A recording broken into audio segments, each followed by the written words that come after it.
함께 찬송 383장 찬양하시겠습니다. 383장 눈을 들어 산을 보니 도움 어디서 오나 383장입니다.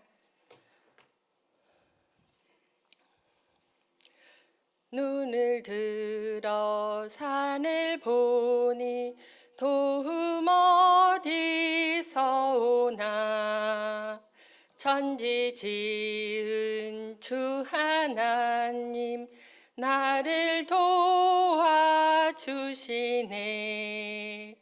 나의 발이 실족 않게 주가 깨어 지키며 택한 백성 항상 지켜 길이 보호하시네.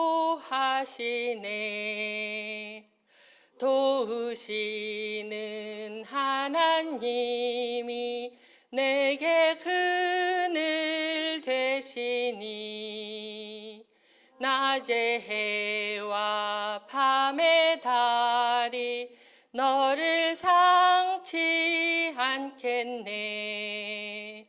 내게 화를 주지 않고 오늘 보호하시며 너의 출입 지금부터 영영 인도하시리. 아멘.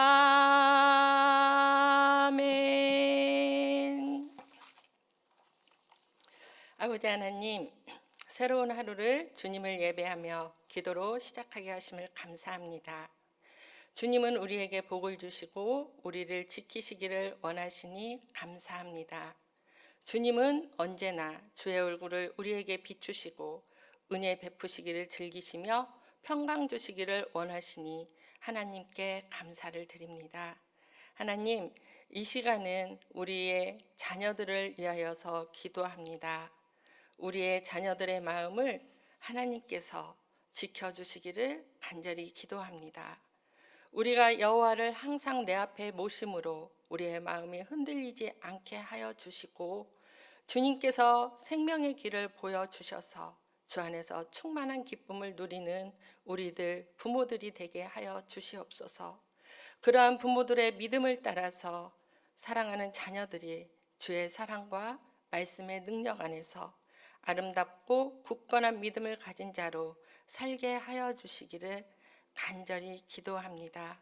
하나님, 오곡이 물들고 결실을 맺는 아름다운 이 가을날, 우리도 주 안에서 믿음의 결실들을 맺으며 우리의 자녀들이 세상 그 어느 열매보다도 아름답고 감사한 열매가 될 수 있도록 하나님 은혜 주시기를 예수님의 이름으로 기도합니다.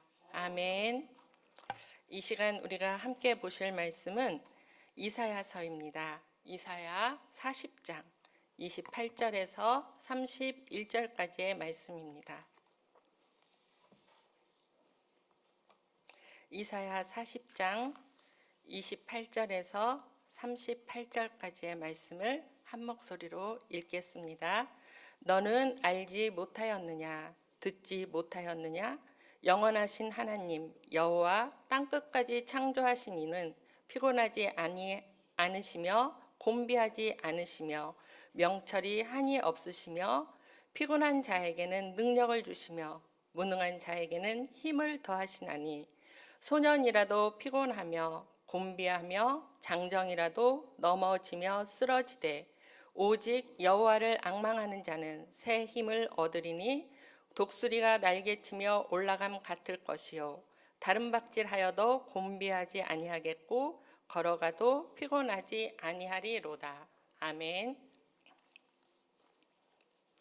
오늘 말씀의 핵심은 여호와를 앙망하는 자에게 힘과 능력을 주신다 하는 말씀입니다. 여호와를 앙망하는 자란 오직 주님을 소망으로 삼는 사람을 말합니다. 이 세상의 문화가 성숙되고 발전함에 따라서 우리 인간들이 얻는 유익은 매우 많이 있습니다. 그런데 이런 중에서도 돌출되어 나타나는 형상들이 몇 가지 있는데 그중 하나는 사람들이 매우 피곤하다는 것입니다. 어린이로부터 시작해서 어른들까지 그 삶의 면면을 이렇게 좀 관심을 갖고 살펴보면 굉장히 바쁘고 피곤하게 사는 것이 오늘날 우리네 현실인 것 같습니다. 또한 현대사회는 경쟁이 너무 치열하고요. 쏟아지는 정보들, 미처 그러한 쏟아지는 정보들을 습득하기도 전에 사람들은 피곤에 지쳐버리기도 합니다. 세상이 너무 구조화되고 기계화되어서 아주 빠르게 변화되어 가면서 잠시의 여유도 없이 살아가고 있는 것이 오늘의 현상인 것 같습니다. 짜여진 하루의 일과에 따라서 기계처럼 정신없이 움직이다 보면 고달파지고 피곤하여지는 것은 당연한 것 같습니다. 아마 이런 현상은 시간이 가면 갈수록, 세월이 가면 갈수록 더 뚜렷하게 나타나지 싶습니다. 적어도 우리가 이 문제를 해결하지 못한다면 우리네 삶에 진정한 기쁨이라는 것은 있을 수 없을 것입니다. 이렇듯 오늘날 곤비하고 피곤한 우리의 삶의 처지를 구원할 길은 없을까요? 결코 그렇지 않습니다. 오늘 본문의 말씀은 분명히 우리의 그 심각한 문제를 해결해 주는 열쇠입니다. 여호와를 앙망하는 자에게 새 힘을 주신다고 말씀합니다.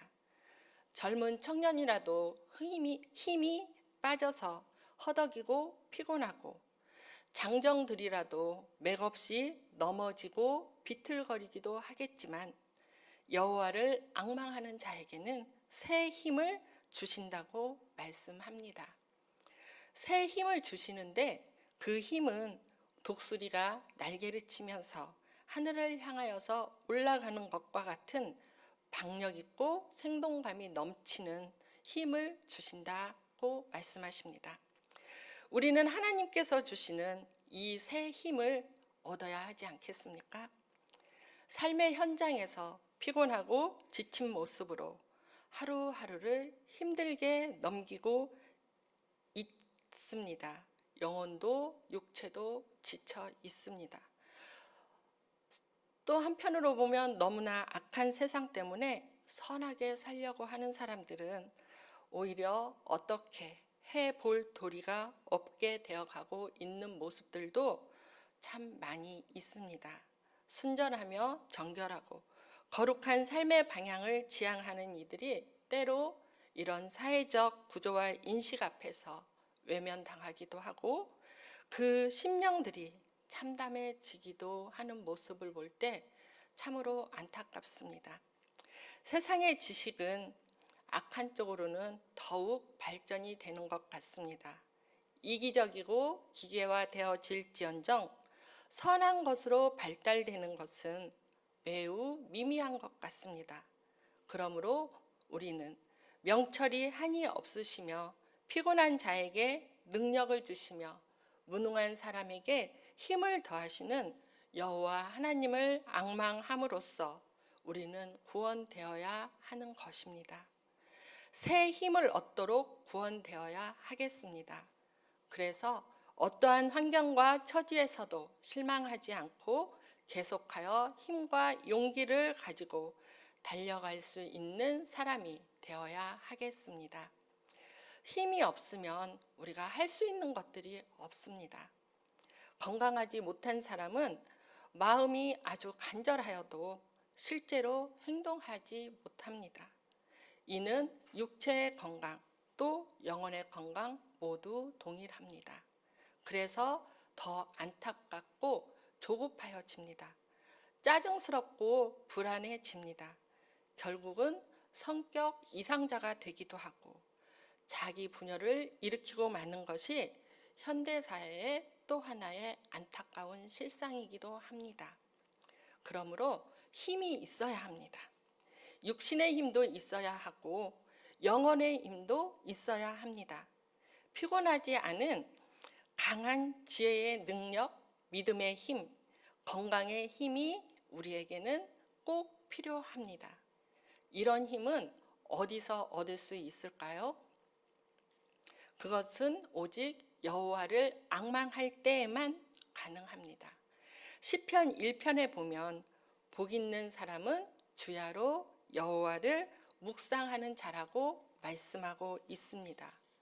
여호와를 주야로 묵상한다는 것은 주님께 간절한 소망을 두고 밤낮으로 간절히 바란다는 말씀입니다. 그런 사람은 힘을 얻고 지혜를 얻기 때문에 생명력이 넘쳐서 살아갈 수 있습니다. 그러니 복 있는 자가 되는 것입니다. 엘리야가 하나님의 보리떡 2조각과 물 한 병을 마시고 힘을 얻어서 동굴 속 깊은 곳에 들어가 주님을 앙망하는 중에 삶의 에너지를 새롭게 충전하였습니다. 그리고 마지막 남은 그의 사명의 길을 끝까지 멈추지 않고 능력으로 하나님께서 주시는 힘을 얻어 능력으로 승리자의 모습으로 마쳤던 것을 우리는 잘 알고 있습니다. 능력의 근원은 어디에 있습니까? 능력의 근원은 우리 하나님에게만 있습니다. 믿음의 힘도 하나님께 있습니다. 육신의 힘의 능력, 지혜의 능력도 하나님께 있습니다. 이 힘을 얻기 위하여 삶이 힘들고 고달플 때면 주님을 신뢰하고 소망하며 인내함으로 우리 주님을 바라볼 수 있기를, 오늘도 그 주님을 사모하면서 기도할 수 있기를 예수님의 이름으로 축복합니다. 기도하겠습니다. 하늘에 계신 우리 아버지, 아버지의 이름을 거룩하게 하시며 아버지의 나라가 오게 하시며 아버지의 뜻이 하늘에서와 같이 땅에서도 이루어지게 하소서. 오늘 우리에게 일용할 양식을 주시고 우리가 우리에게 잘못한 사람을 용서하여 준 것 같이 우리 죄를 용서하여 주시고 우리를 시험에 빠지지 않게 하시고 악에서 구하소서. 나라와 권능과 영광이 영원히 아버지의 것입니다. 아멘.